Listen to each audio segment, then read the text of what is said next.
The religious front secularization. The secularization of the Philippines Church.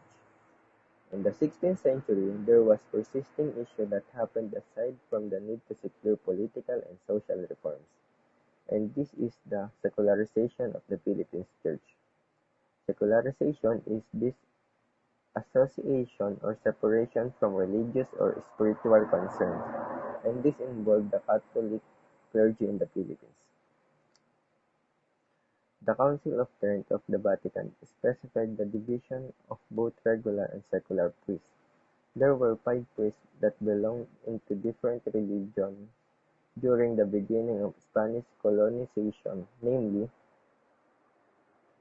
Augustinians, Recollects, Jesuits, Franciscans, and Dominicans, which they came as missionaries to the Philippines. During the course of Spanish rule, there were demands by secular to implement the royal and papal orders, which for certain time was actually implemented but turned out to be failures, because these secular priests, which was mostly Filipino priests, were found were found to be wanting and considered to be unready to head the parishes. In 1767, the expulsion of the Jesuits creates opportunities for seculars to live in vacated parishes when the Jesuits were allowed to return in 1858. Parishes held by the seculars were given back to the regulars once the secular priest holding the post died.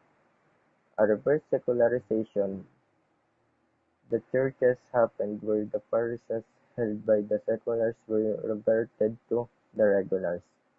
This reverse secularization made a big issue for the Filipino seculars against the regular clergy, and this secularization became a race issue. During Spanish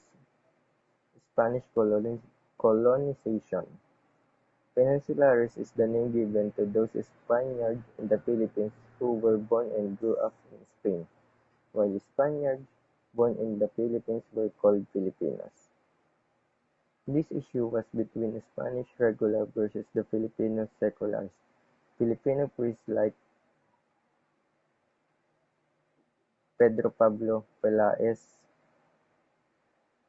Jacinto Zamora, Mariano Gomez, and Jose Burgos were the forefront of this struggle who championed the cause of equal rights which Spaniards and the reduction of the influence of the church in the